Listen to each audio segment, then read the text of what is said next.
You're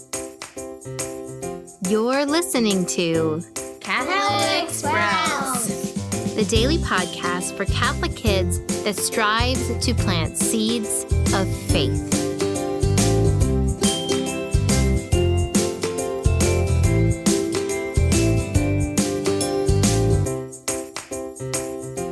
Good morning, Sprouts. It's Thursday of Holy Week, Holy Thursday, and this is Father K, here to answer more of your questions. If we remember, Holy Week was the day that Jesus celebrated his Last Supper with his good friends, his disciples. And it's when he, for the first time, gave us the Eucharist, his very own body and blood. Of course, it's also when Judas betrayed him and when he began his suffering, when he began what we call his passion. We remember the agony in the garden where Jesus suffered very much and even sweat drops of blood.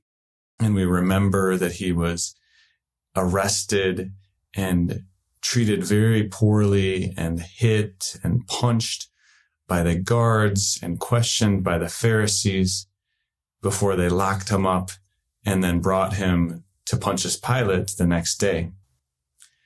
And it's with all that in mind that this question comes. What does our suffering have to do with the way that Jesus suffered for us? Suffering is such a difficult thing, and all of us undergo it in some way or another. The beautiful thing about Jesus' suffering is that he gives meaning to our own suffering. He suffered in every way that we could possibly suffer. He was rejected. We've all felt that, where somebody doesn't want us to play with them. He was called names, all sorts of bad names, even though he was so good. He was hit. He was whipped. He fell down. We've all experienced all those types of suffering, whether it's physical, something in our body, or emotional, something that hurts our inside, or even spiritual in a way that we feel almost like God isn't there. Of course, we know God is always there, but sometimes we feel like that. And Jesus experienced all of those things. And he shows us how we can suffer when we are in those situations. And what does he do?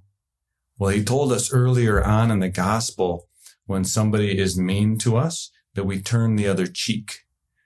That means that we don't hit them back, but we continue to love them. And this is what Jesus does in a very literal way. When he was hit on one cheek, he turned his other. When they nailed his right arm to the cross, he gave them his left arm to nail to the cross. And so when we look up and see the crucifix, we see how much Jesus suffered for us and how much he loved us. And it gives us the courage to suffer also and to love also. Because when we love, we have to make a sacrifice. When we love somebody very much, we want to give them something.